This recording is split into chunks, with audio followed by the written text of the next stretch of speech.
now tuned in to the Same Table podcast. I am joined at the table today with AJ. You've seen him before. But also we have Deb Wong joining us, which in episode 0, we alluded to her existence. But Deb, why don't you clear the record straight for us? I know there was a little bit of maybe questionable descriptions of who you are, but would you just begin by telling us a little bit about Deb Wong in your own words? Sure. Thanks, Matthew. Thanks for welcoming me at the table. So I'm Deb Wong, and I think I was introduced as a Chinese woman, which is true, and I'd love to unpack that a little bit more.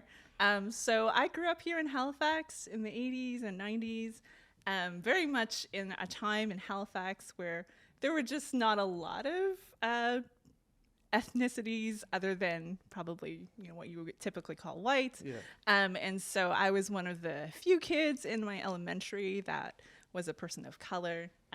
But I'm also like a child of immigrants. So my parents immigrated to Canada, and we spent a lot of time here in Halifax. And so I would consider myself a second generation immigrant. Okay. And they immigrated from Hong Kong. My dad also was born in China, but lived a lot of his life in Hong Kong. And so it's kind of like a little bit of the Hong Kong Chinese, but second generation immigrant. Gotcha. And I would actually identify very strongly as a third culture kid, which means that I don't quite fully identify with the culture of my parents' origin. And I also don't fully identify with the culture that was around me, partially because growing up, I didn't really feel like I was allowed to say that I was Canadian, because usually I would get the question of like, where are you really from?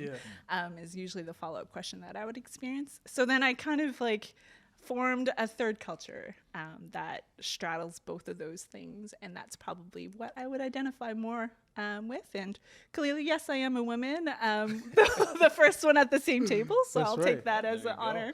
That's right, absolutely. So I have a question. Yeah.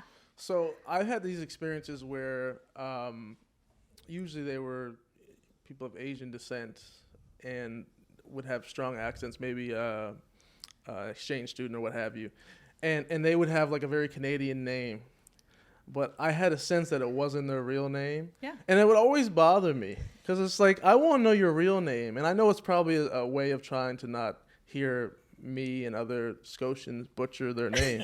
but I don't know. I always felt like a tension there of wanting to be authentic to them or what's honoring to them versus dishonoring by me knowing the real name and butchering it. What's your experience was like with that, some of that cultural That's a good question, tension. Matthew. So I would like to say that for me, because I actually grew up, I was born as a Canadian citizen. I was born in Trinidad, which is a random fact about me. I didn't know that. And I came to Halifax to live for the rest of my life around the age of like 2 and a bit.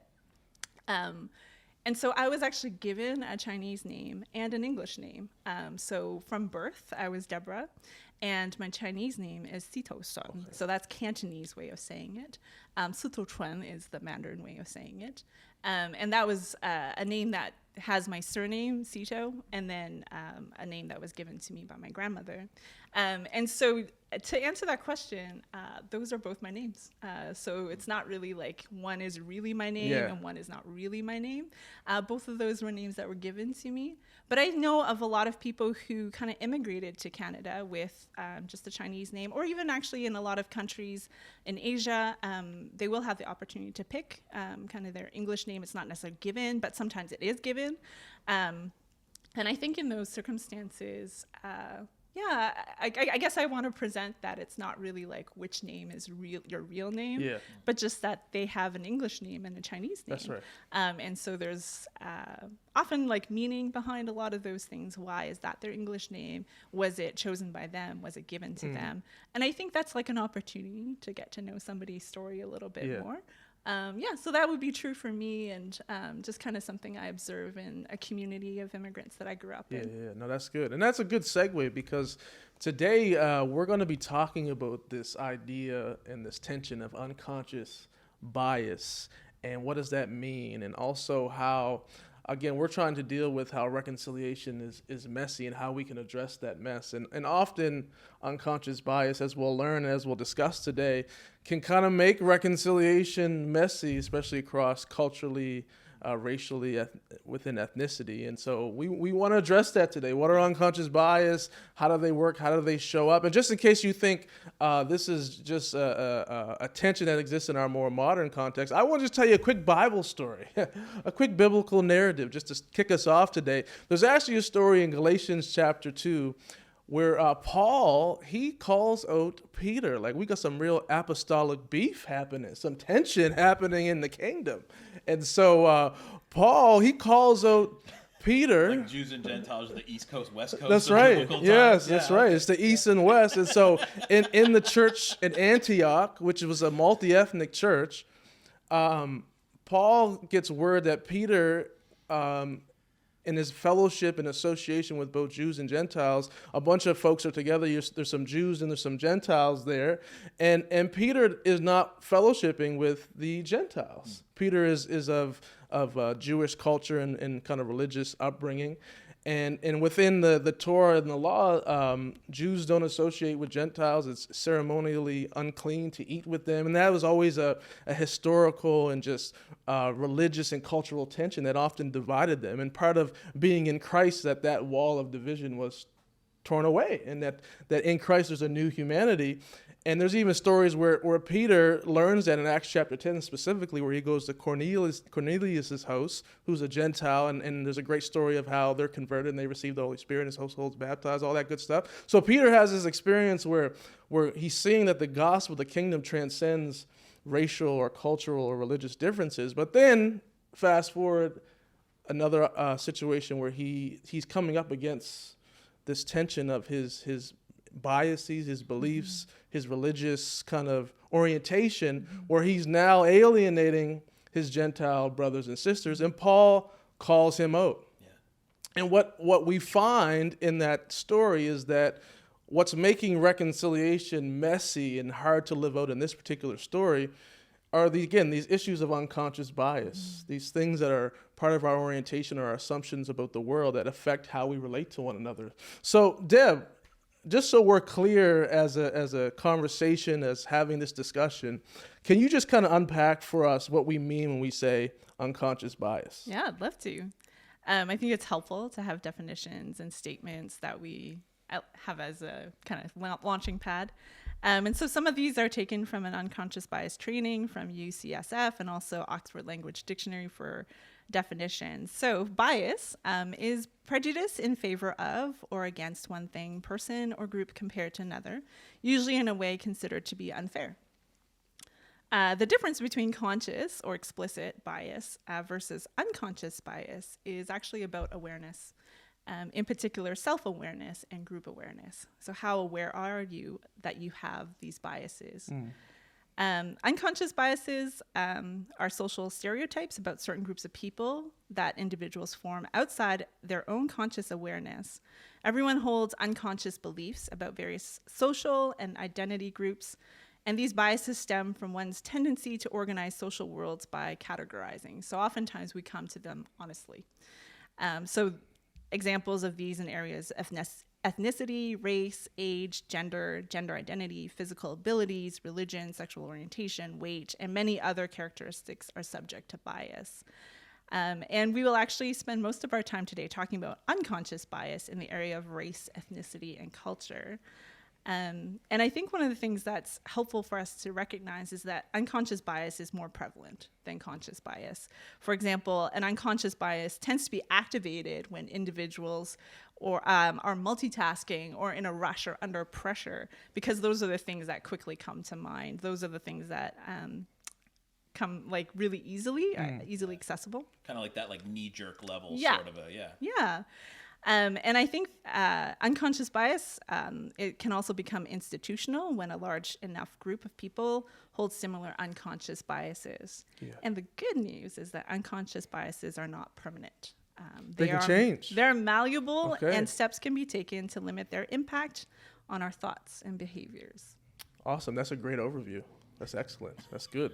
So let's go around the table and dig into unconscious bias. AJ, tell me, what has been your experience in being aware of an unconscious bias that you held, and particularly around culture or race or ethnicity? Yeah. Own it, AJ. my experience, I mentioned this some in the past. Like I grew up in a very predominantly white community, small town New Brunswick, and frankly, most all of the interactions that I had with people who were of different cultures, different ethnic backgrounds, were like super positive. Like the first friend I ever had was this kid. His dad was attending the Bible college. His dad was white, his mom was black, so this like biracial kid, like he's the first friend I remember having. My mom did childcare for a Korean family in our community, so I grew up with like two kind of surrogate Korean brothers and that sort of thing.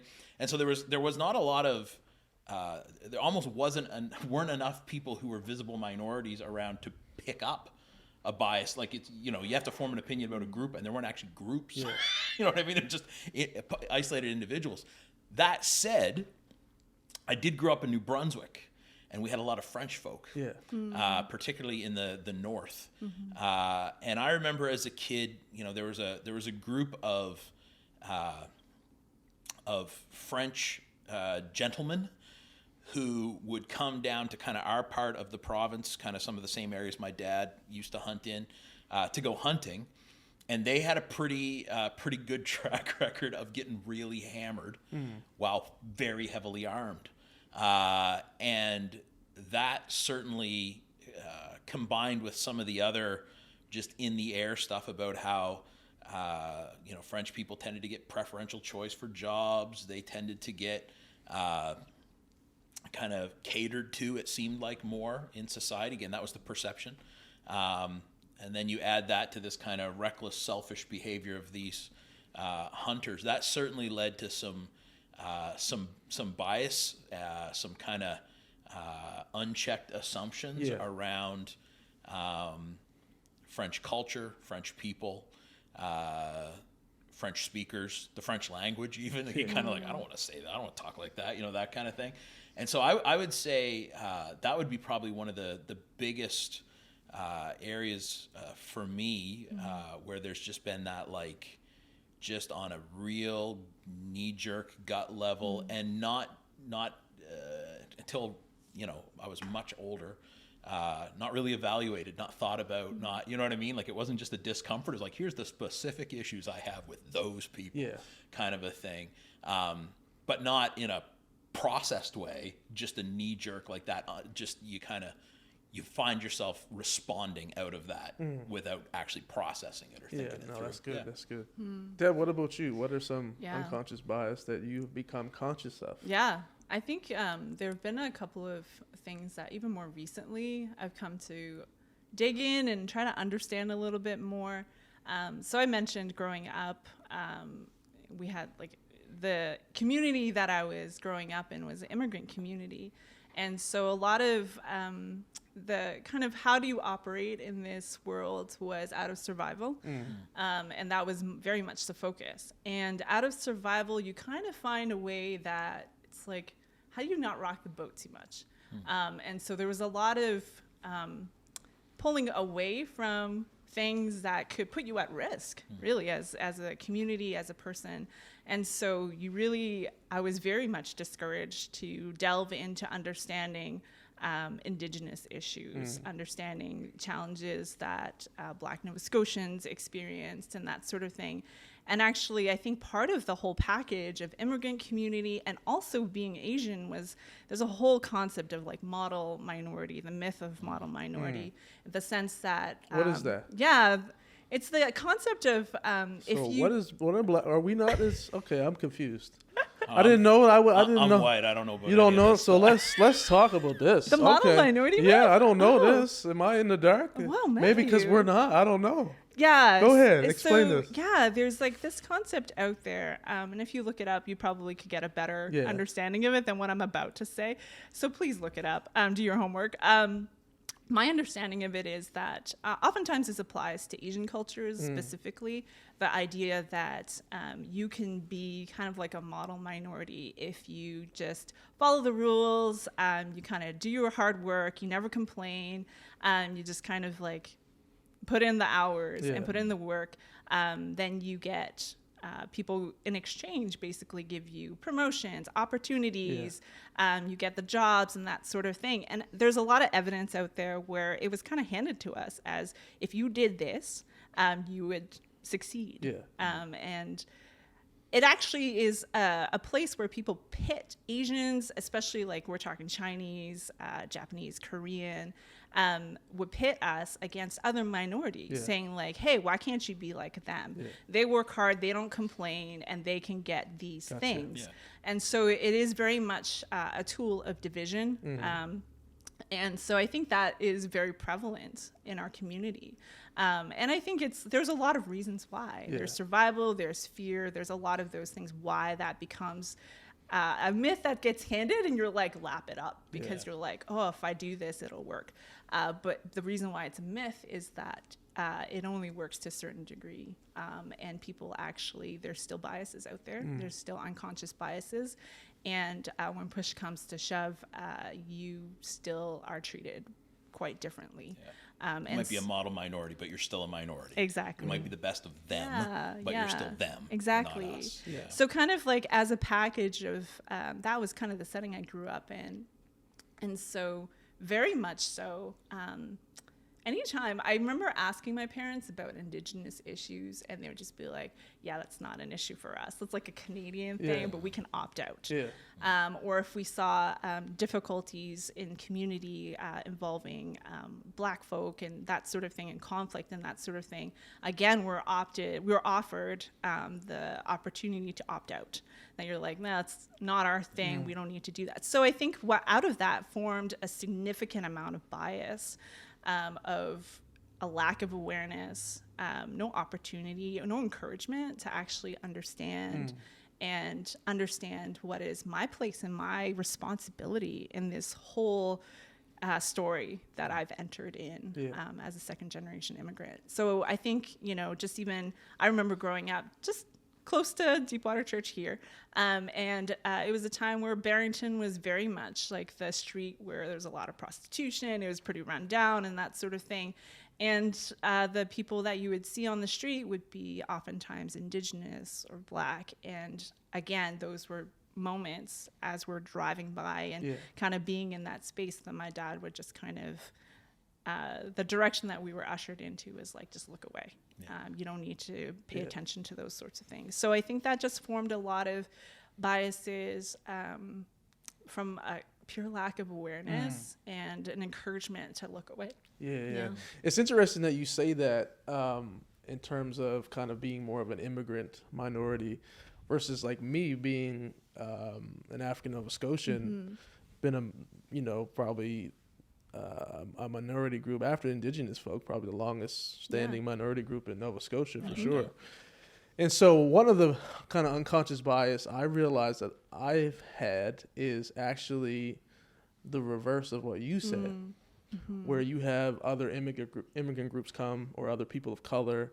And sometimes I have a tendency to like be comparing oppression and who's more deserving of government assistance or the social priority of how to deal with some of the injustice or systemic challenges. And so almost like, other immigrant groups or other people of color like getting in the way or like a threat to a threat to us, like a scarcity mentality. or we're gonna get. Or just that part of that scarcity is like our agenda is going to get watered down or supplanted by these other. Like we've been in line. Yes, like we've been here, and they're butting ahead of us. The line. And it's just like, and then also like just a little bit of kind of resentment with that, and also just again feeling like you've been here and you have a certain right. And I think that's some of the parallel where in some camps people refer to African Nova Scotian as to some degree Indigenous just by virtue of the time that we've been here. And so similar to actually the Indigenous people that entitlement or sense of a connection or priority towards progress or land or whatever, the needs that we need met or even that were promised to us for our own survival and thriving.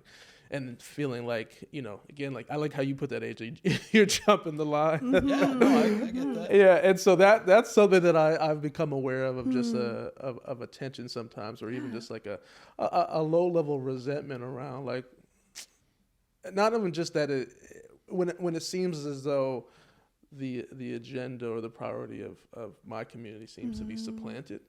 Another bias that I realized I had recently is more of the Nova Scotian part of me, and that is there's with the influx of immigrants, particularly from Muslim countries. Oh, I thought you were going to say Ontario. No, Well, from away. The from away. We're all very conscious of that bias. From away bias. We love you, Ontarians.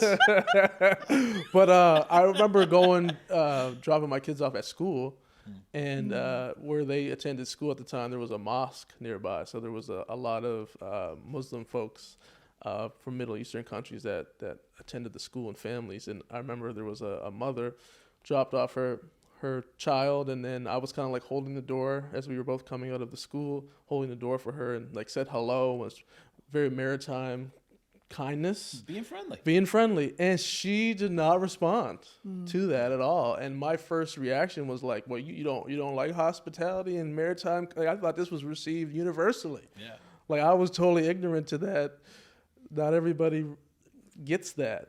And even I learned further that some of that tension is as a Muslim woman, and she had her full wrap on. They don't talk to men in public. And so I wasn't aware of that. So my first reaction initially was like, you tripping. Like, how do you not want this amazing kindness and consideration? And again, we lived in an apartment building downtown for several years, and one of my wife's best friends there was a Muslim lady, and when she would come to the door, she would knock on the door and then stand to the side so that if I looked out the peephole, I couldn't see her. If it was me who came to the door for the first year or so. And then eventually we got to the point where, she was, all right, it's probably all right if you can see me, and, that kind of thing. But yeah, that was weird to me at first. And it seemed, she was highly educated. She was a medical doctor and came from affluence. And so there was a part of me at first that's like, is this like a prejudicial thing? Is this a 'cause I'm a Christian thing? But no, it turns out it's a perfectly normal. How does an adult woman interact with an adult man she's not related to in her culture? Deb, I wanted to ask a follow-up question to what you were saying, if I can. Would you say that some of that model minority thing, you kind of creates, I think we're alluding to this, but kind of speaks to, creates an idea almost of bias against other minorities, as in like we're the ones that can rise above and they can't. And so, we may never be the majority, but we can be the best of the minority, and we're, whatever our hard work, our keeping our nose to ourselves, our whatever else can kind of elevate us above. I think that is a result that you can look at and probably pinpoint. But I would say from the motivation of being someone in that situation, it doesn't come as I want to be the top of the minority pile.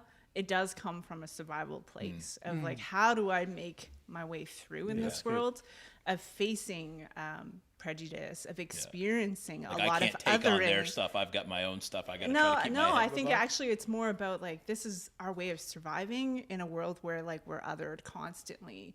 And so survival is how do you actually find a way to thrive? How do you find a job? And so when it's like, if you can become a high profession and in one generation be able to turn kind of like a around. hustle thing. I think it's more about I don't mean that in a bad way. I mean work hard, hustle, not I think it's more of a desire to take care of your community, your family, and so this is the way to do it. And so if that's the path that's given to us as like, this is how you can take care of your community, your parents, and you work hard and you can do these sorts of things. And so it very much caring about your parents. That's interesting. As a white guy, can you explain? No, I kid. But like, I think what the way it gets shaped and then used is that it's like, hey, look at what they can do. Yeah. Why can't you all do that too? Yep. And then it pits us against. Totally. Others. I mean, I've seen that from the outside looking in. That's kind of I'm curious. Thank you for sharing. But I think more of like what's the internal psychology. Of but that. At the same time, it can very much become like, oh yeah, you're right. Why can't other people do it the way that we do it? And like y'all just need to like tighten up your bootstraps and like. But for me, it was a huge lesson to be like, no, the starting point was very different. There's systemic things happening that actually places Black, Indigenous people in a totally different category. And so there's a huge kind of realization. And so I think for me, a practical thing for me is just to recognize when's the opportunity for me to step aside, when's an opportunity for me to recognize what's happening, being aware of those things, the dynamics at play, and make sure I think the heart is like that any injustice is addressed, and not about like, I want my injustice addressed. Yeah, that's awesome.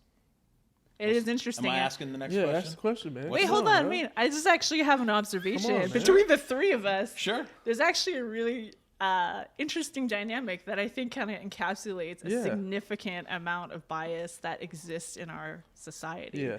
Like your perspective, my perspective, Asia's perspective. I'm like, whoa, that's just like in a nutshell. Yeah. A lot of what Canadians bring to the table. That's a pretty good cast, you know, for such a Well, such a AJ, conversation. before you go to the next question, one other thing. Before I go to the next question, will you remind me what the next question is? Yes, we're talking about. I'm super prepared. Don't get me wrong. No, but I used to also assume all white people were rich. Oh yeah. I did, because like even kids, like as I look back, like the fact that you had, like I remember my friend. I used to go to his house. He was a white guy, and he always had like pogo sticks and pizza pockets, and he fed me and my brother, and like I thought he was loaded, like just. And my mom was like, "Don't eat that stuff. That stuff is terrible." I was just like, as a poor, African Nova Scotian, and then now living in the city out of East Preston, I was just like, you are loaded with all this food. Part of my journey in this stuff too is you always assume you're typical, right? Mm-hmm. And learning my parents are pastors. They're not. We were not wealthy. Yeah. I owned a home before my parents ever did. Yeah. And so some of those things too of realizing that just because my experience is not typical of people with my skin color doesn't mean that other people's experiences with people of my skin color aren't real or valid, or you know what I mean? Like the fact that if you went to a school where all the white kids were richer than the black kids, the fact that my family wasn't rich doesn't mean that wasn't your experience. Yeah. You know what I mean? Like that those things are different or varied, or again, I've joked about this with I think both of you guys before, but there was one black girl in my high school, and she was cooler than and further up the social ladder than I would ever be. And so my, not that I grew up with some like sense of like some inferiority complex, but it's just like the kid I grew up around who that was kind of her ethnic background. She was, again, like I would not have felt comfortable addressing her because she was part of a social group that was so far above mine.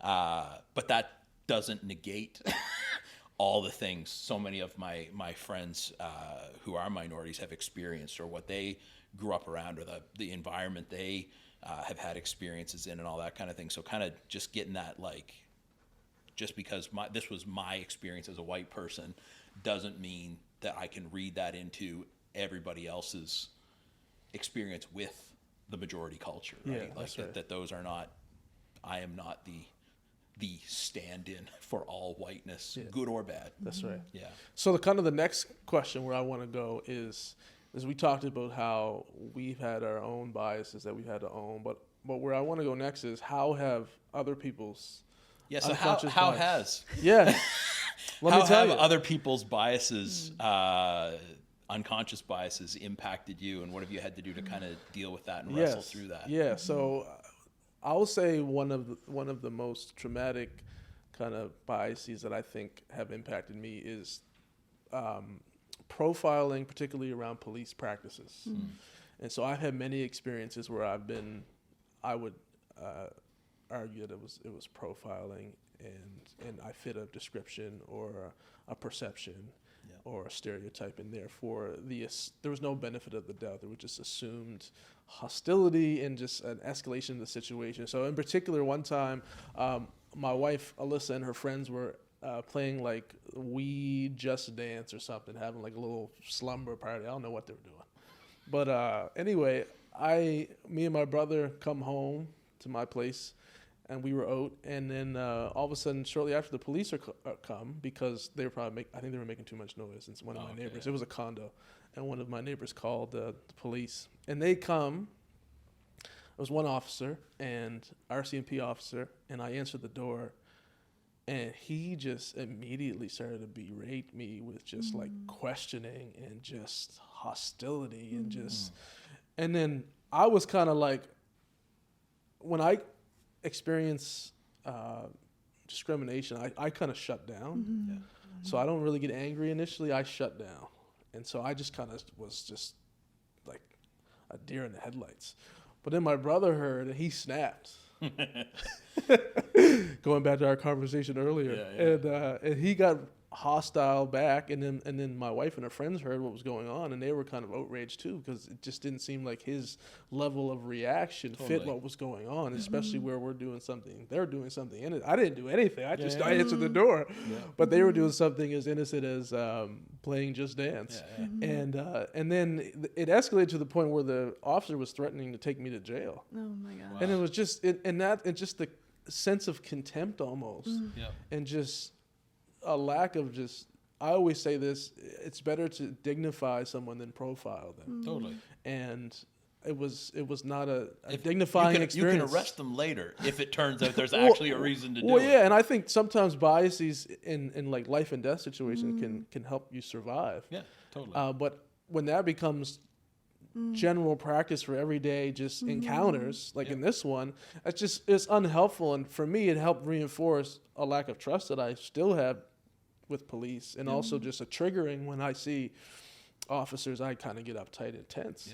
And so that would definitely be an experience. And I've had many others, but that's just one example of where their assumption of me was not as human. It was a profile. It was a description. It was a stereotype of what something to be feared or to be, criminal, kind of fit. And all of a sudden check these mental boxes of that criterion, and boom, I react and treat them a certain way. And so like that's you got to wonder if your wife had answered the door. Yes. Who is a white lady. Yes. How much it's hard to imagine the response would have been the same. And I think that was, again, and I also found it interesting just seeing their responses and my frozenness of the situation. And like my wife and her friends were very outraged because that's one of those moments where you can see the differentiation of treatment, and it kind of spurs that righteous anger. But it'd be interesting case study. Like I know if I'm there, like let's say I'm hanging out at your house and we're playing Just Dance for some horrible reason, and the cops show up, and the guy gets mouthy, I'd mouth him back. What's going to happen, right? Whereas I have enough black friends to know like. You guys have valid reasons to be worried about how poorly that could go. Like worst case scenario, I'm going to get a noise ticket or some such thing when I might have gotten off with a warning, but I'm not going to get like shot or taken to jail or, you know what I mean? Like it's worst, like same thing with a parking ticket, like worst case scenario, I don't get to talk myself out of the ticket. But that's worst case scenario, right? Whereas, no, that's heavy, man. Deb, have you had any experiences of being unconscious bias against you? I think one that I see over and over again in my life is the othering, the lack of belief that I really am from Halifax or I grew up here or so anything what do the people like think? that. I usually get the question like where are you really from? And really they want to understand like what type of Asian are you? Right? Like that's what they're asking. And it's been hard. Like that's a hard one for me. So I mean when I was little, maybe grade 1 or something like that, my teacher asked my mom in a parent-teacher interview if Deb knows how to speak English because I was so quiet. And my mom was shocked. She's like, of course she does. Maybe she's just quiet in your class. Similarly, in elementary, a different teacher, had told my brother and I that we were pronouncing our last name incorrectly, and that the proper way to pronounce it was to emphasize the Z that was in my last name when we actually just say Cito. The Z is silent. I'm like, y'all silent all kinds of the consonants. Let's just silent the But if we bust out a Z, it's there for a reason. E's, we'll silent those. Some GHs on occasion. So I think that was, it started at a really young age. It happens constantly, even to a point, I think, AJ, you alluded to the story with the Mormons who had come to my door, and the first things out of their mouth was, are your parents home? And I was like, this is actually my home. And then after I don't know, that, you have to go to their house. and then after that, they just kind of were taken aback that I was the person who answered the door. So A, are you old enough to answer the door by yourself? And B, that then they started speaking slowly and asking me if I wanted to read their tracts. And they were like, oh, we have a Chinese one, but it's not honest. And I'm speaking English to them like I am speaking to you right now. Yeah. And I just kind of looked at them. I know exactly what's happening, right? And I'm like, I can take that and I can read that. And also, I don't really want to take it. That's another thing. And so it was just one of those weird situations where they came to my door and othered me, that I didn't belong. Then they had a follow-up a month later where they sent 2 more Mormons to my door, one who could speak Mandarin and I opened the door and they're like, ni hao. And I'm like, Oh my God. What's up? and I'm just the levels, that experience was. Wow. I think I shared that with AJ quite a number of years ago when it happened, with a lot of like, isn't that funny? Haha, but it's painful. Yeah, It's painful because it's like a constant reminder that it's like, you don't really belong here. And I just want to affirm that, where you really from? Can you read? Can you speak? Yeah. I would assume, like, I've got a very, very, very minor version of a similar thing, only in that I was born in the States, but I've lived most of my adult life in Canada. But my mom, whose family is way larger than my dad, they're all in the States.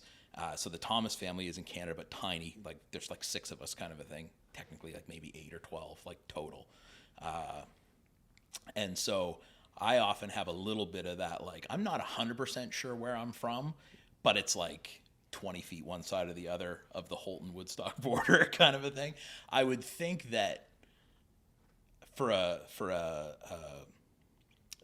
child of immigrants, that would almost be worse because you also aren't part of, don't fit in, aren't from where your parents come from. Yep. So it's not just a question of I'm in a place that I'm other here, but I'm other everywhere. Yeah. Like that third culture thing, right? I've got friends who are missionaries, and that's a common way they talk about missionary kids is as third culture kids, because they're not really from where their parents are from. They're not really from the country they've grown up in. Yeah. And so there's the kind of this other third thing that there's got to be like, it's just, I would think it'd be just unmooring. Like, it would make, like, where am I, where am I welcome? Where am I from? Where is the place that my people, like, that I am from? Like, so my ancestors are from, but then I live, but I'm not, no one will acknowledge that, that's got to be, it's got to make you feel like, isolated, unmoored. Yeah. And I think it's been a long time of understanding that for myself. And actually only like recently, and I'm talking maybe 2 years recently, that I was like, I'm just going to claim. I really actually identify with East Coast thinking, and I'm just going to claim, like, this is part of my home, whether you think that that fits your idea of what that means. I'm just going to claim that to be part of God's plan in my life. And I'm just going to own that. But yeah, it is that third culture experience is real, because I've gone to, what people would call like my motherland, Hong Kong, China, or whatever. And there, I'm othered there too, right? That it's like, I'm assumed I'm the translator if I'm with white people. And I'm like, no, 不是翻译, so that means, no, I'm not the translator. Which is still more Chinese than any of those white people speak. So. Yes, but I'm not the translator. And they're with them, right? And, or, I might say some stuff and then they're like, where are you really from? And just trying to even explain the whole idea that Chinese people can be from Canada. It's like mind-blowing over there too. So yeah, there's a real sense of like, I don't really know where I fit. Even in that, you know, the language around these things I'm a language guy. Like, words are everything to me. I'm fascinated by them. And even in some of the conversations we've had, like on this episode and previous episodes, even around, like, you know, you mentioned you're Chinese, but that's a broad term. Yet it's also an ethnic term as opposed to a national term for you. Like, you're Canadian. That's your citizenship. That's where you're from in that sense. Yet there is still a perfectly healthy and positive way to acknowledge kind of that descent. But yeah, I find that I don't know, that kind of quest to how do we describe ourselves ethnically in a way that doesn't one of the conversations I've heard some recently coming up out of the States is people who most people would assume you should refer to as African American don't like that term because it puts a qualifier on their Americanness. Like, you're not a real American, you're an African American, right? There's, like, you know, it's not the full hyphenated. Yeah, it's not the full package. You know what I mean? And again, you know, most people would call me white, and I'd be fine with it. But also, most people, even until they find out technically I was born in the bad country, most people could care. Like, there's never a sense of what are you other than Canadian, right? And it's not a question of culture or origin or where I belong. It's more of just a descriptor thing. But I think too, AJ, what you just bringing up speaks to a bias around, especially minority groups, that they're not homogeneous or monolithic. Like, there's a diversity of even how people identify, understand themselves. But I do think there's wisdom in understanding kind of your own individual kind of sense of identity and belonging, but then also being aware of the kind of collective implications and how culture perceives, and even in the fact that you are a part of that broader kind of narrative of a collective group of people. Well, which, if I can talk about the struggles of my own people for a moment, one of the things that's challenging is because there is such a sense in our culture that to ever say anything that could be perceived as insensitive makes you a racist and a terrible person. That there's a lot of fear, I think, among a lot of white people around engaging these questions, even to say, like, how would I ask that question without being offensive, right? So if okay, Deb is Canadian, but I'd like to, like, that doesn't sum up your experience with identity and ethnicity. So how do I even ask that question without being offensive, right? Or you know, I get a kick out of this when I see people from the States talking about black people in Canada, and they'll call them African Americans. I don't like because no, but it's like they're so like, you can't. What else can you say? That's the thing you're allowed to say. And so you can see their sensitivity overrides their reason. Of course they're not they're not in America. Like I know that's one of those things that's it's challenging to know, like, how am I even allowed to ask those questions, and how do I do it in a way that expresses an interest in and a sensitivity to and a want to fully understand you as an individual without risking saying something that's off limits or that has been deemed offensive. I think, you know, just in my own experience, I think it's helpful both for me in my own practice engaging cross-culturally, but also just in having some of those dialogues with folks, is to always kind of engage a person as an individual, like, especially when you're trying to start a relationship.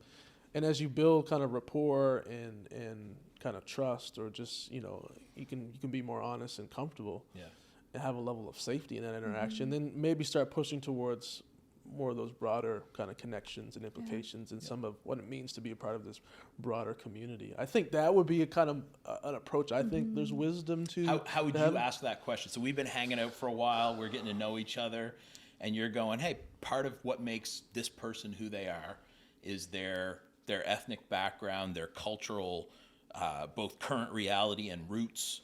How would you, like, give people who are not sure how to have that conversation I mean, they know how to have it respectfully as in a heart posture, but what would you say? How would you ask that question? The first thing I would say is to be okay with getting it like wrong or like fumbling, because I'm actually really bad at that. I'll be honest. I had a conversation. We did a multicultural potluck at our church a number of months ago, and I was trying to actually make conversation with was it an Iranian family? I think it was Shiloh's family. Yeah. And one of her sons or daughters. Anyway, and I said something about similar around the stuff you're talking about, Deb, about like, what is trying to find the tension between honoring their culture, but also trying to see where that fits in their story as a Canadian. Yeah. And so I don't remember what I said, but I said something. I don't even remember what I said, but I felt like I butchered it, but they were very gracious, and it just kind of broke the ice. And then we just started to kind of have a dialogue. But if I was to say kind of a good question, is just not to make assumptions in your question and just kind of ask like, how long have you come to Deepwater? I might ask, or sometimes if I hear an accent, I might ask them about their accent. Yeah. What's that? I don't always say. What's that? Yeah, like I'll say. I think I'm just gonna go from here on. I'm just gonna go. I'm white. How about you? I think it's interesting because I think sometimes we're always looking for the answer or the question. We're always looking for that silver bullet. Just give me the ABC so that I don't hurt someone's feelings. I don't like other someone or.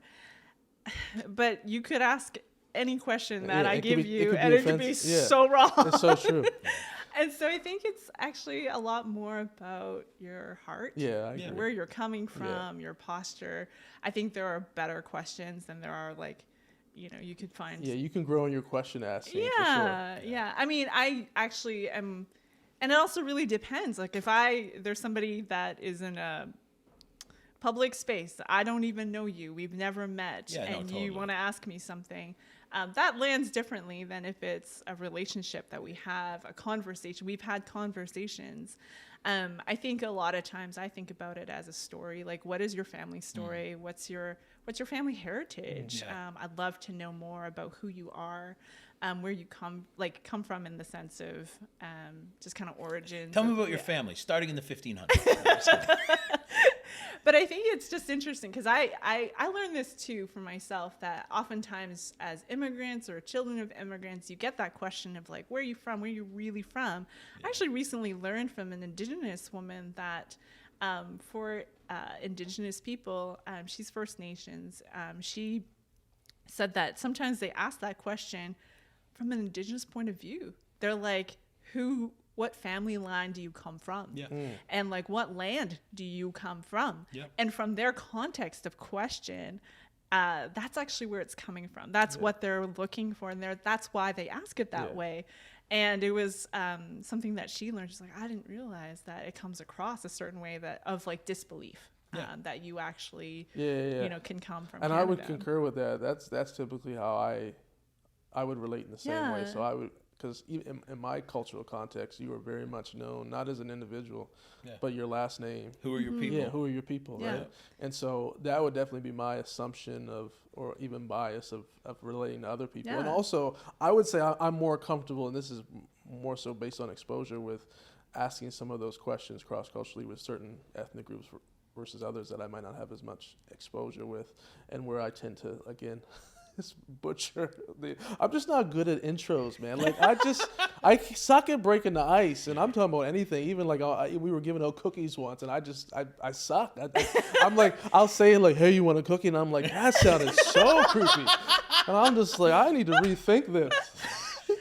As I've tried to navigate this stuff, one of the things that and this is why I wanted to ask you guys, make sure I was on the right track here, is it does, in my experience, whatever it takes in terms of time or previous relationship, but for people to know, my sense is for people to know you're asking from a perspective of wanting to know them as an individual, as opposed to asking so you can compartmentalize them somehow or categorize. Like, where do I fit you in, as opposed to how do I know you as an individual, right? Like, who do I lump you with versus what are your roots that will help me to understand you better. That's the heart posture. And then trying to however you can communicate that heart, which is a mixed bag, right? It is. It really is. Like one of the things I sit here thinking, like a question I often ask people when I'm trying to get to know them in general, doesn't matter what their ethnic background is, whatever is, I'll go like, did you grow up here? Like when I meet them, because that opens the door to 1,000 conversations, right? They're a military brat, you'll hear about that. Yeah. They grew up in New Brunswick, you'll hear about that. They grew up in Kuwait, you'll hear about that. Like it's not directly tied to ethnic background, but if that's something they're wanting to talk about, it'll give it a chance to come up. But even then, I could see how in an initial conversation, there's a way you could ask that would sound like disbelief. Like, there's no way you grew up here, so where did you grow up? Even that, I think, is like, for me, I try to go, did you grow up here? Because then at least leaves the possibility open. The answer to that could be yes, as opposed to like, where did you grow up that definitely wasn't here? Because it couldn't have been here, right? That is a subtle difference that is actually really important. And I think it is one of those things that gets picked up. I can pick it up, right? Yeah. Like if someone's genuinely caring, and I'll admit there are times where I'm like, how much do I want to see you squirm? What are you trying to say? What do you mean? And like that is very much, I think the piece that I want to say about that is that oftentimes who you're asking comes with like a whole bag of stories. That's complicated. And so just knowing that, I'm sharing that with y'all as information, hopefully education and respect. Like how do you respect someone else's story? And they may not be ready to give you all the things that you're hoping to receive. But yeah, I'll admit there are times when I'm like, I was born in Trinidad, and then they're like, whoa.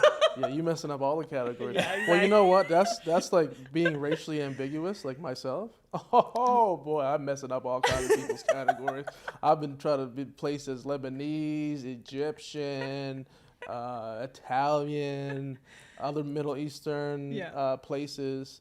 Probably more so than my actual black roots, right? Which is it opens up a lot of conversation. I've had a Lebanese father greet me in Arabic, and I just felt so bad because I couldn't reciprocate that same energy. I was just like, hey, what? He's like, he was probably, as soon as I started talking, he was probably, oh no, he is not one of us. He is one of them.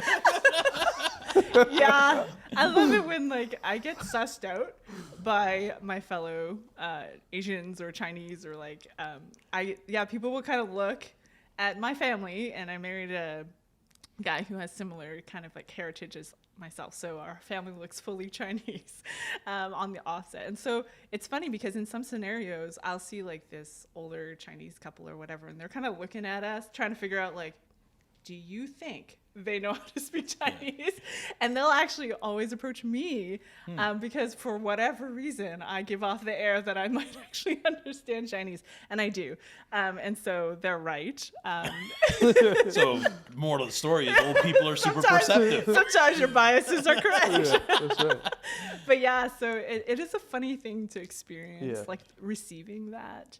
And so I think sometimes for me as a person, just kind of navigating this world, a lot of it has to do with like my own awareness of my story, my growth, my healing, how much junk am I carrying into spaces, and just giving myself grace to kind of work through a lot of that. Yeah, that's what's up. And I think on the flip side, knowing too, like one of the things that I've just had to come to terms with is the value of getting it right.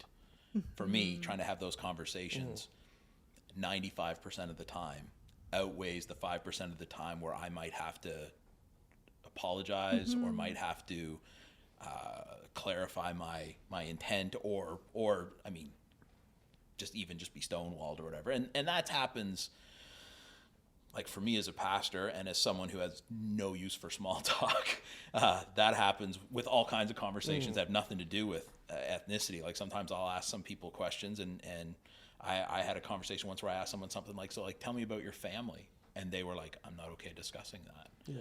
And it was just one of those like, okay, like that's fair. You don't have to, but it's like, who would have guessed that would be, a hot button issue or a super sensitive moment for someone. But I think it turned out they were going through like a divorce or something like that, and so it's totally fair. Like, it's not like they were wrong, but they also were gracious enough. I don't think they were offended that I asked, but they were also very clear that we weren't having that conversation. Yeah. So Deb, we've been talking about in your introduction about group unconscious bias. Yeah.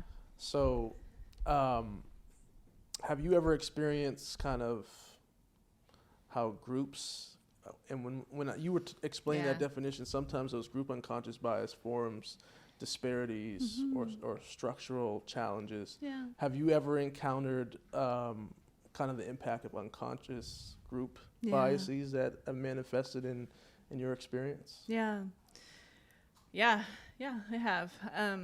I'll bring up one that's fresh, pandemic that we're living in.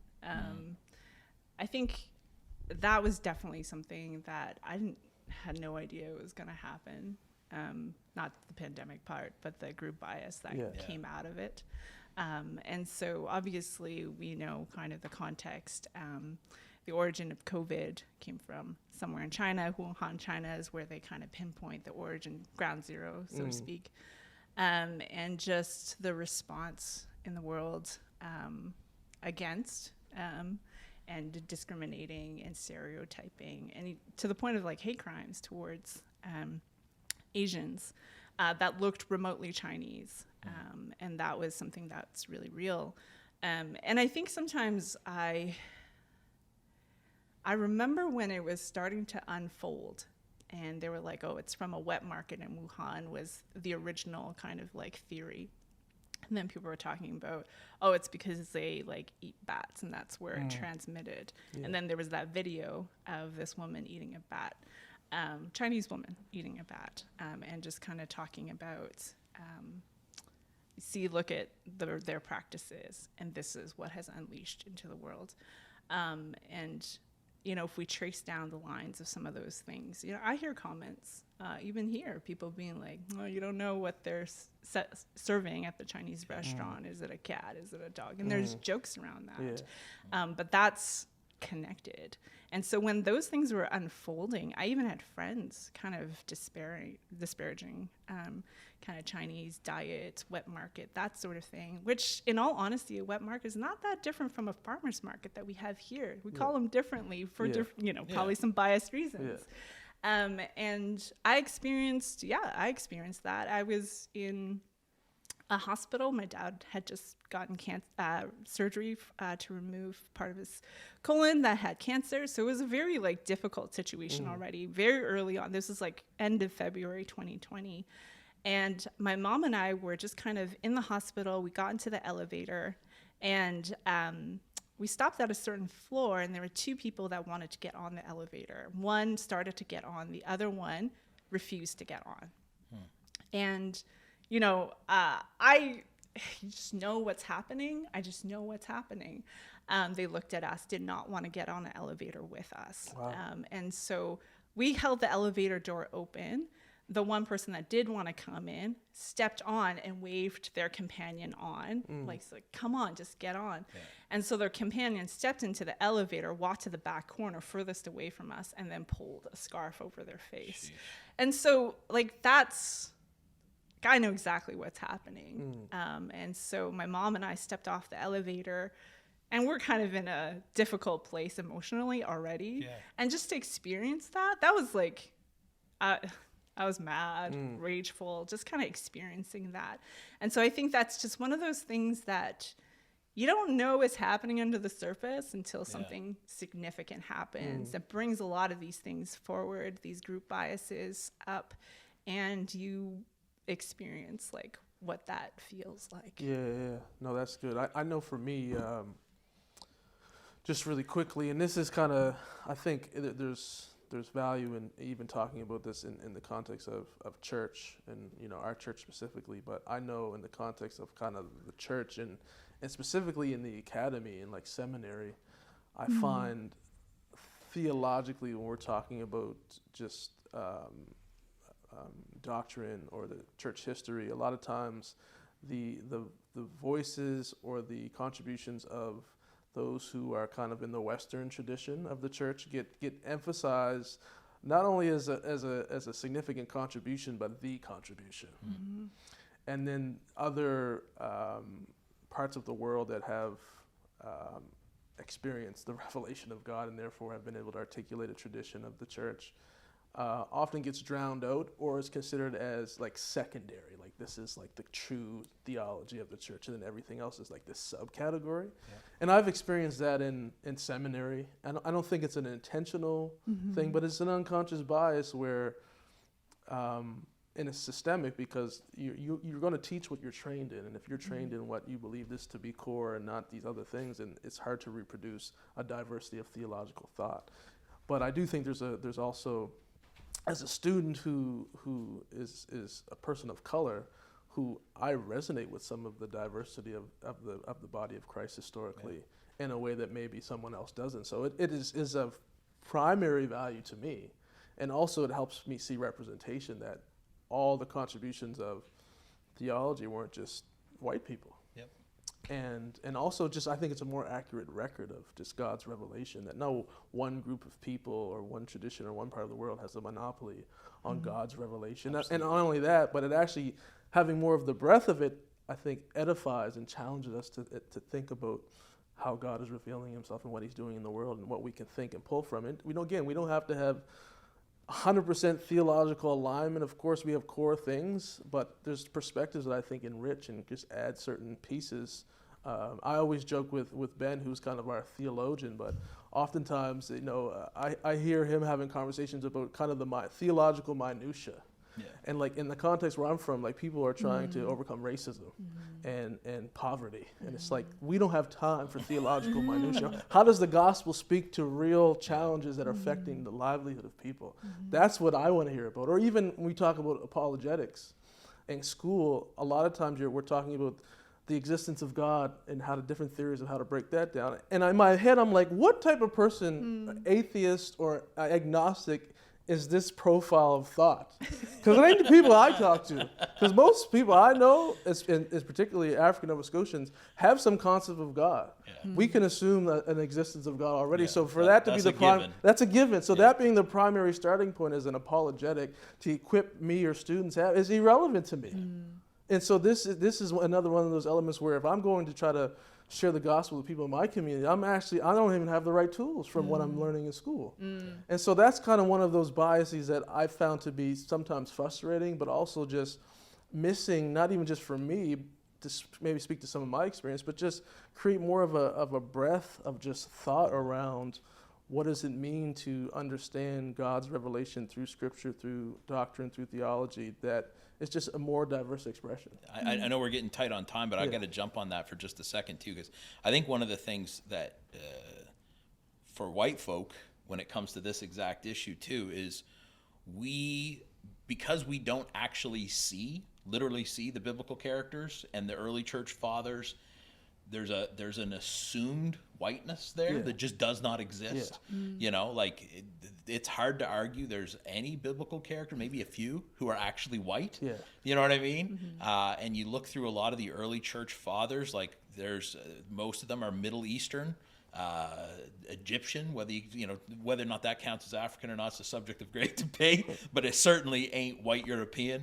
And I think even for those of us of the white persuasion, even just remembering that, right? Like when we're looking back at these stories, these are people of color. These are folks who, if they were plopped down in Halifax in 2022, would be ethnic minorities that are our heroes of the faith, that are the great theologians, that are the patriarchs and matriarchs, and even just that, to challenge that assumption, right? There's kind of this, if I can't see them, they must be white. It's like, no, not necessarily, Joe. Yeah. That's right. So let's move to kind of, Deb, you touched on how unconscious bias are malleable. They can change. Yeah. And so let's end our discussion talking about ways that both in your own practice, in your own life, how you've kind of overcome some unconscious bias or how you're still overcoming individually, but also as a church. What are some things we can tell our church, but the church, about ways even collectively we can overcome some of those group unconscious bias? And so, Deb, what are some things you've just kind of learned for yourself, but also, if anything, within a more group context? I think I'll probably address it in two different levels. There's kind of the heart level, and then there's like the practical, like the outworking of your heart. I think in the heart level, humility is huge, just recognizing I don't know everything. I don't know all the answers. I'll mess it up. And having the humility to recognize that and accept that to be true for myself. I think it also puts me in a place where I have the posture of wanting to learn, a posture of curiosity, of wonder, of wanting to hear someone else's story. And for me, that language has really helped for me to see others as like they've got a story. I wonder what it is, and what is God doing in their story right now? How does my story kind of like intersect and overlap, and how can we kind of meet each other in our stories? And so that's been really helpful for me. There have been like practical tools that have been helpful for me too. Thankfully, through my work, we did the IDI, which is I'm gonna butcher it. Google it. Something intercultural development inventory. Wow, I think I got it.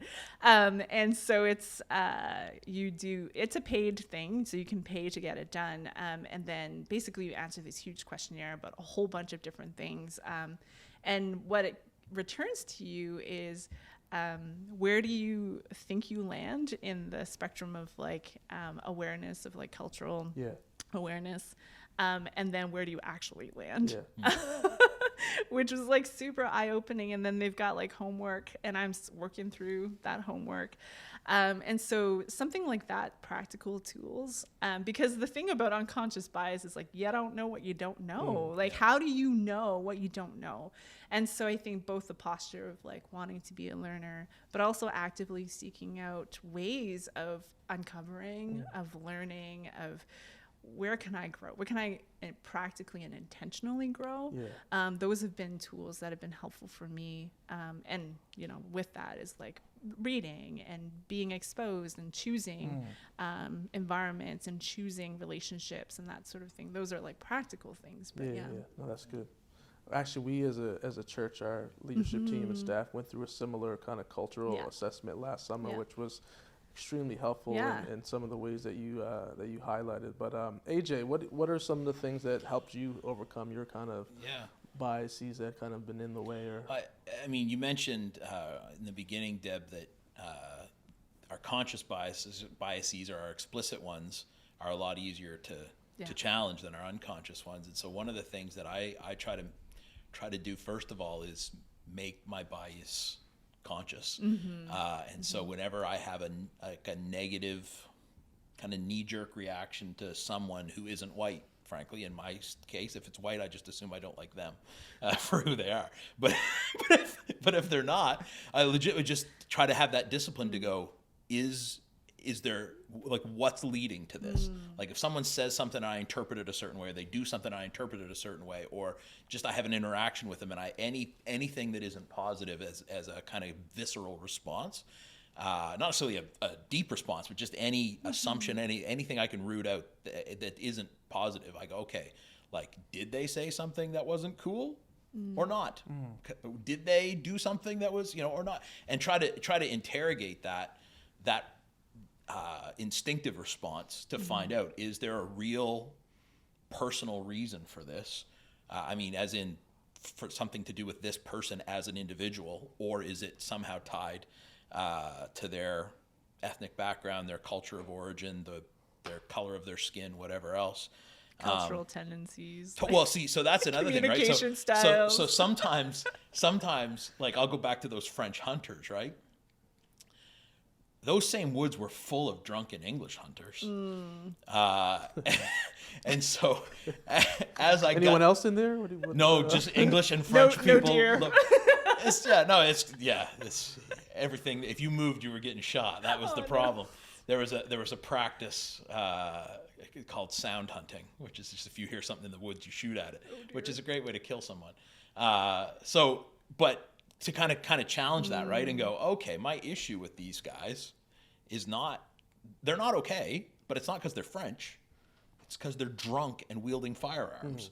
And so to go, so I can't extrapolate anything from that onto French people. Yeah, that's right. What I can extrapolate from that is onto drunk people wielding firearms. And I think that's an acceptable, to have a bias against drunk people with firearms, I think is acceptable. Not to like hate them, but I just mean to like see them as a menace, potential source of danger. Like you talked about that, like instinctive, you know, the way the brain works. You know, I guess you brought it up in your definition as well, Deb, right? Like, yeah, there is a very good, healthy reason to have an instinctively negative response towards people who are intoxicated and well armed. But the fact that the language they speak is French is not part of that equation. So sometimes there are those things where you go, oh, I'm extrapolating out from a not a unique, but like an isolated, a small experience to a whole group, when that's just not valid. And so then as I begin to go like, wait, I know lots of French people who are sober and not armed at all. I need to adjust. Probably the majority. Most of the time, yeah. I mean, you know, depends on who you listen to around Sussex, but yeah. And then the other thing is, like you mentioned, Deb, what is something that is, I'm not misreading what's happening, but I'm misreading the intention behind that. So, I grew up in a very white world where to be late is disrespectful and selfish. Like punctuality is a virtue. It's not just a practice or a tradition, it's a virtue. And when I began to live in community with people, particularly of African or Caribbean ancestry, like direct from Africa, and they're like immigrants, I just had to reinterpret that, right? Like if they show up 5 or 10 minutes late, they don't hate me. They don't think the meeting's unimportant. They don't, It's called flow. Yeah, well, like generally, like white people, The moving of the spirit, I think. white people and Asians, they're there on time. Like that was just part. And so then I was like, oh, okay, but this is. But again, to go like, so what's happening is real. Like there is, I think it would be fair to say, in people of those cultural backgrounds, a greater tendency to not necessarily be there at the exact moment the meeting was slated to start. I don't think that's a prejudice. I think that's a common occurrence, not a universal, but what does that mean? And it means something very, like, I think when, if I'm getting together with someone who's white and they show up 12 minutes late, I'm going like, what, you don't care about this? You didn't think this was important? You would, and I think, you know, if for my friends who are African, if I show up 10 minutes late, they're like, what's 10 minutes? Like, what? What's the big deal? Like we've said we'd meet and we're meeting. Like what's, you know what I mean? Like it's a different, I can't read character into it. I can't read intent into it. And I can't, and this is the thing that's maybe the hardest step for that for me is I also can't read superiority into it. Our way is better, right? Like I will save a lot of time by being punctual, but I will probably die earlier from the stress of worrying about being on time. So it's like, I'm going to get it on the front end. They're going to get it on the back end. We'll all probably still have the same amount of time available to us when it's all said and done. That's right. No, that's good, AJ. I know for me in my own practice, similar to what both of you have already said, but it's just kind of that I find being in diverse environments, it just exposes. Totally. It makes what's unconscious very conscious and uncomfortable. Yeah. And so placing myself in diverse environments intentionally, just to learn about them, but also even probably more about myself. Yeah. I don't mean to interrupt, but I would say, especially if you've never been the minority before, for folks who look like me in Canada, like it's good to go somewhere where you're the weird one. Yeah. You're the odd one out. You're the one whose assumptions and values and traditions and all that stuff are different. Yeah. Where you're that's just really good for your head.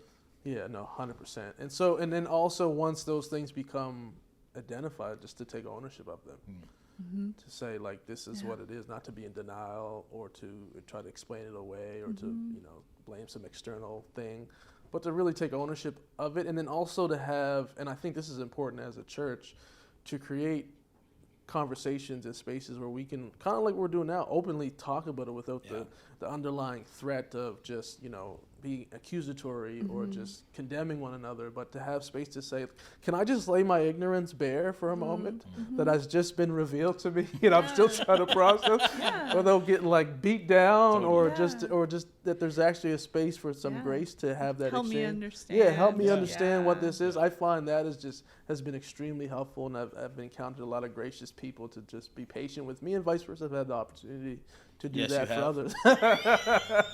I'm glad to have been an outlet do of that. grace in your life But for that's you to also, pour grace but, onto but someone that's else. also something really important too. I think I've realized in myself that just because you're a minority and you might instinctually or just experientially get this more because you are a minority and you navigate differently, doesn't mean you can't also have the same bias against Oh other my gosh, minorities. yeah, totally. Right, and that you still have to learn, and you Yep. still can create barriers in thinking. And I've had that experience. And what I've realized too is, if you get a chance to watch the backwards bike video that's Yeah. done on YouTube, if you just Google Smarter every day. yeah, Smarter Every Day. It's a great illustration of how it takes. It's not just desire that changes unconscious bias. It takes practice and persistence. Because in this video, the guy takes him 8 months to learn how to drive a bike backwards, like a backwards handles. Just the mechanics of it are the reverse. Took him 8 months to learn how to ride it.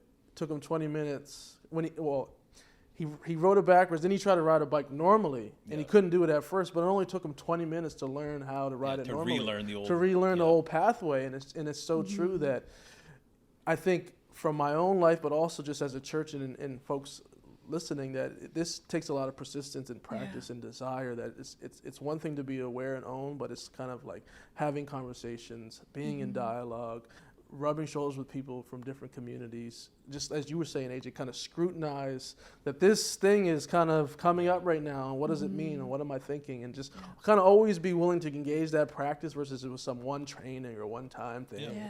But that kind of constant evaluation, I think, is so crucial. As someone who has a long and storied history with mental illness, there's parallels in the sense of, like, one of the things you have to do, whether it's depression or anxiety, I've ridden both those trains, prefer depression if anyone's wondering. You have to learn to challenge your thoughts, right? You can't just assume that the feelings that arise from the thoughts you're having are valid. And so, to me, there's actually a lot of parallels there too, right? Like, just when there's a visceral response, which unconscious bias are on that level, right? There's just that, I'm not thinking about this. I'm not processing this. I just, to just go, okay, what's that about? Where's that coming from? How valid's that? I think that's super. You mentioned about kind of the whole, the experiences people have had. One of the things that I think is really helpful to remember in all this stuff too is that the experiences you've had aren't a virtue. They're just an experience. Yeah. And the lack of experience you have is not a vice. Like, it's not a moral wrong. And so where you're at in terms of understanding in and of itself is not, it's not good or bad. The trajectory is what's good or That's bad. right. So if you're like, again, I started this journey years ago from growing up in an incredibly homogenous environment. Like, there was barely an opportunity to wrestle with this stuff, even if you wanted to. That's not morally bad, but I'm responsible for the trajectory, and so I'm trying to learn more. And there's lots of people who are way further ahead down this road than I am, and that doesn't necessarily make them innately, more virtuous people, but it does mean that's a direction I want to move in. And so I would say too to people who are going like, man, I'm not in community with a lot of people who aren't of the same ethnicity as me. Like, that's not sinful, but it's unproductive. So get in those communities, but it's better to be intentionally moving forward than to go, I don't want to admit that where I'm at right now is not the best place, and so I'll just stay here. You know what I mean? Like, it's sometimes I think it's a little bit of that, like, thing you sometimes see with people where they don't want to go to the doctor in case it turns out they're sick. You know what I mean? Like, to me, unless you just have like a legit deep-seated racism in your heart, in which case that should get addressed too. But in terms of just being like sensitive and aware and dealing with your biases, it's the trajectory is the important thing, not the absolute point you're at. Yeah, totally. Being on the journey. No, is this coming to that same table? That's right. I think Come I to that same hear table. also in what Matthew, when you said it's like a lifelong learner, like a commitment to just being a lifelong learner. And I think that is a hard thing, because I think we all want the easy path. We all want the quick fix. And it's uncomfortable to say, like, I'm just going to do this, put myself in this position where I'm always going to be learning about this. It feels uncomfortable, but I think that is embrace the discomfort. That's right, 100%. So let's do our rapid fire round. We're going to close with some fun. So these are some lighthearted biases questions. Just lighthearted. Can We're there not. be any? Well, we'll see. Maybe I'm Throw down right assuming, here. but I'm gonna ask you, okay, Deb, are you early bird or night owl? Ooh, I'm a night owl. I already know what you are. But go Night ahead. owl all the time. Married an early bird though. I'm married in no time of day. Kelly is sometimes an early bird by necessity, but generally she just doesn't prefer any time of day. Yeah, no, I'm probably similar to Kelly, but I probably lean more on the early side. Oh, okay. Yeah. Dogs or cats? Dogs. Dogs. Yeah, dogs. I'm dogs too. I would. Deb and I would both be in the dogs without hair category. We could be even more specific. Yeah, 50% of my household is allergic, so we had to go the no hair route. Yeah, that's right. Donair or saltwater taffy? Oh man, I don't like What that. is saltwater taffy? Yeah, I know. I've only eaten it a couple of times. I'm It's Donair. really sticky. Don't air Yeah, I team would go Donair all Donair. day. all day long. I'm so Scotian. Test the waters or dive in the deep end? Oh. I think, like, if you looked at my life, probably dive in the deep end is what it Okay. would look like. Yeah, I'm diving the deep end. Are we talking about literal water or? I don't know. Or just as a, I like took a- it metaphorically. Okay, if we're talking about metaphorically, I'll jump in. I'll be true to our church. Literal faith. water. Literal I'm a test water. the Oh, water. I'm It's kind testing of the water. Oh, I'm like, how absolutely- cold is this? Yeah, I'm definitely a tester. Sort by price or by rating? Ooh, that's a good one. I think nowadays, sort by rating. There was a time in my life where price was the most important. What about you? I would probably sort by price, but I do pay attention. Like I'm not just gonna buy. I don't choose by price, but most of the stuff I shop for online, things range between $100 and $7,000. Like when you're looking at like tools and stuff. So I know I don't want to look through all the stuff I know is out of my price range. So I would say sort by price, but take rating into account. Yeah, I would be similar Yeah. as well. Funny story or a one-liner? Ooh, I like a funny story. Oh yeah. I like the journey. I like the one-liner. Just drop it on me. Give me a tweetable. I don't need all that extra stuff. But a great story filled with some good one-liners. Yeah. That's probably. Or that like ends Yeah. with like this perfect Yes. set. Like Yeah, so that's- that next time you want to reference it, you don't got to tell the whole story again. Yeah. You can just say the line from the end. Yeah. That's true. Loud neighbors or noisy neighbors? I think that's nosy. Nosy. Nosy. I'm sorry. 'Cause loud and noisy are the That's same right. thing. See? So loud neighbors gotta are read. nosy. You know what I mean? Yes. I would choose nosy. Oh, Yeah. so we weren't your favorite neighbors when we just. Deb and I's families used to share a wall. Yeah. And, actually, literal neighbors. Yeah. Man, that's hard. If they were nosy but not meddling, like if they just wanted to know but they weren't going to do anything about it, I would go nosy because you can just ignore that. If they were nosy in the sense that like they always wanted to like report you to the homeowners association, Went through or your mail. Yeah. You're recycling. complain about your dog,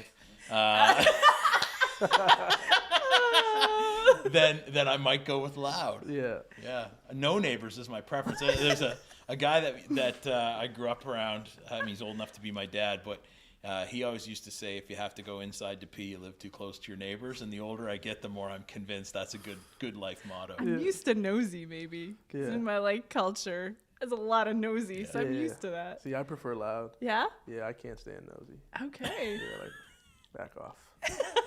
Yeah. Physical work or mental work? Oh, mental. Yeah. Mental Yeah, work. that's easy. Yeah. Mental. I'm not a Yeah. laborer. We're biased. That's We're why on a this is podcast. that's why it's the same table podcast, that's not right. like the same jackhammer podcast. Okay, last one. Cups in the cupboard, right side up or upside down? I There go, is a correct answer. Oh my goodness. See? Didn't want to be controversial. I put them right side up because we have doors. I'm upside down. Yeah, I'm upside down as well. Okay. Easy. I would have a problem the other way. Really? Absolutely. Why I don't- why I is don't there know- a problem? I don't know if I trust you.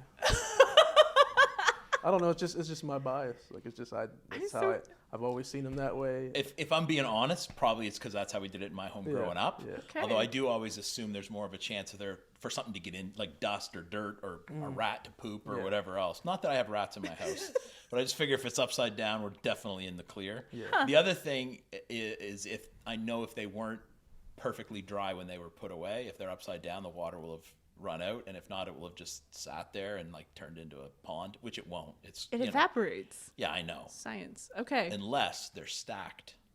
Oh, we don't stack. Oh, so maybe that's a thing. Anti-stack. Stack or not stack? That's right. Matthew? That's another question. Are you a stacker or not stack? It depends on what material. Oh. Stack plastic, Stack plastic. but not really. What about glass? Maybe from an efficiency perspective, if Yeah. I have to get as much in as I can, but typically if I have enough space, it's just one. We also just laid don't- out. We also don't have a lot of glasses. We have mugs. Yeah. So that's why we can't stack, because the handles. Oh, that Anyway, would do this it. is fascinating. This is fascinating. So See, now I'm also team plastic. Okay. Yeah. Oh. Glass, ceramic, that's all too classy for Too me. classy for you? Keep it gutter. I grew up in a world where we do plastic. Yeah, I hear you. Give me that Tupperware if we're feeling real fancy, but more likely just that Tupperware. dollar store plastic. Bro, you gotta watch them toxins, man. Yeah. Hey, I'm living forever. I'm That's well right. preserved. No, I hear you. Well, Deb, AJ, this has been fun. Hopefully you've enjoyed this episode number 2, talking about unconscious bias. We thank you for tuning in. Hopefully this will encourage you to go on your journey of owning your unconscious bias as well, because we all have them. And hopefully collectively as we go on that journey, we'll be able to address the mess and live out reconciliation more faithfully. Peace. Hey, Thank you for coming to the same table. this table, same table as last time. Hey, thanks for hanging out with us at the same table. It's a Deepwater Church podcast. To learn more about who we are, where we are, resources we offer, and ways to get involved, you can go to deepwaterchurch.com. The Same Table podcast is produced by Matthew Thomas and Deb Wong. Feel free to drop us a note if you have any questions or encouraging words at info@deepwaterchurch.com.